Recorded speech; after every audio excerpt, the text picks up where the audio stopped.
it is never, ever, ever okay to ask someone if they're pregnant. Hey guys, it's Mo, your wellness coach, where we talk all things yoga, wellness, and healthy living. In my last collab video, I collabed with Audra at home, and we talked about the truth about endo. And without even talking about what we were going to put in our videos, both of us ended up talking about what it was like getting diagnosed and the struggles we faced getting diagnosed and how many times people told us we were faking. So after those, I realized even though I tried to raise some awareness about endometriosis, I didn't really tell people what it felt like to have endometriosis. So I thought it would be nice to have a few different collabs with other people so we could know what it feels like to be in your body and have those illnesses. So today I want to talk about endometriosis. When people talk about endometriosis, the only thing they think about is pain. But it's not just the pain. It's true, some people only get period pain, but like you don't even realize the other symptoms that you're having due to endometriosis because it's just become so much part of your life. Now, one of the main ones that's like most disruptive is the endo belly, the endo gut, or the endo bloat. So what will happen is like all of a sudden your tummy will just get really big. People will be asking you if you're pregnant. It is never, ever, ever okay to ask someone if they're pregnant unless you're like really close friends with them or their partner. That's the only time. Or their doctor. That's it. That's the only times you get to ask if someone's pregnant. So that's the other thing. Like you just, like your clothes don't fit, you just look pregnant, and it is so uncomfortable. It feels like something is trying to escape out of your belly. Like it feels like your belly might just pop. It just so much fullness in your belly, and if it's really bad, it might feel like your belly is trying to escape down through your vagina or anywhere else. Like it's just there's not enough space for what's going on in your belly. And on top of the bloat, that usually comes with digestive symptoms. So you might just have trouble digesting things one day. Like right now, through like lots of research and reading books and experimenting, I don't digest sugar. So I had to give up mangoes. Do you know how much I love mangoes? And people with endometriosis often develop other autoimmune diseases because the endometriosis is that lining kind of tissue like the lining of your uterus growing in different places, and it can bother your immune system so much that you get other autoimmune diseases. For me, I get like tons of digestive issues. I throw up for no reason. Like all my friends will tell you from college. We'll go out to dinner and we'll be going home and I'll be throwing up. I had to stop eating all like shiny food from the cafeteria. So when we'd go down to the wardroom for meals, if the food was super shiny, I wouldn't eat it because I think they were using lard in there, but I don't know. So I had to like cut back on greasy foods. I had to stop eating like a whole bunch of stuff because I would just be throwing up for no reason. Like Olive Garden, if I eat at Olive Garden, I throw up. Like the last time my friends wanted to go to Olive Garden, back then I was still eating bread, and I said, okay, I'll just have salad and water. I didn't even have the breadsticks and I still threw up. So I throw up for no reason.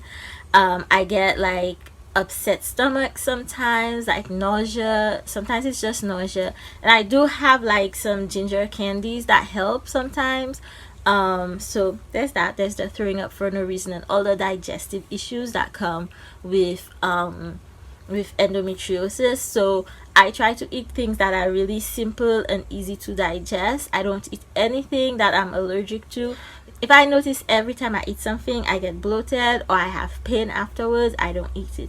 And all of that pain, all of that digestive issues, all of that upset stomach comes with fatigue. So I also have fibromyalgia, but before I was diagnosed with fibromyalgia, I would always get like super tired, and sometimes like the pain in my belly will wake me up at night, and it will just be like all night long you're in pain, so you're not getting restful sleep, so you're tired all day, and the pain just makes you so tired.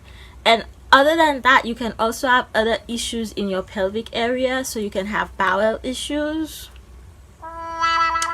So what that means, bowel issues, what it means is like diarrhea, constipation, bloody stools, feeling full in your pelvic area. Like my doctor was like, what's wrong, you don't look right. And I was like, I don't feel good. And she's like, is it pain? And I said, no, I feel congested. Like I feel like my pelvis has a cold, like stuffy nose, the same feeling in my pelvis. And she's like, okay, let's see what we can do about it, which is why I love my doctor. And then like pelvic floor issues. So ever since my second surgery, I have pelvic floor issues. So what that means is my sphincter doesn't always open when it wants to, so I always have to be doing exercise to keep everything in my pelvic area loose, because like I just won't be able to go number 2 at all. And it's not because of like the stool. Even if I take stool softeners, it doesn't help because the muscles won't relax, because they just don't work right anymore. So that's another thing. I have bladder issues as well. A lot of people with endometriosis have bladder issues. I haven't been officially diagnosed with interstitial cystitis. That's where it's basically like your bladder hurts for no reason, and there's not really a cure or treatment for it. Like the last endometriosis specialist I talked to suggested cutting the nerve that goes to my bowel, my bladder, and my uterus, and I'm like, wait, what? And he's like, well, you might have some incontinence problem. I'm like, wait, what? Okay, we're not there yet. So yeah, there's that. And there's also when the pain shoots down your legs. There's also when basically everything from the waist down hurts and you just basically can't really walk. That's always fun. There's also the headaches. Oh, and let's not even talk about the emotional strain this all takes on you, because you feel like you should be doing more and you want to do more, but you can't do more because you're in pain, or your stomach's upset, or you're nauseous, or you're dizzy, or you can't walk. I just wanted people to be aware of what it feels like to have endo, because it's not just painful periods, it's not just pain.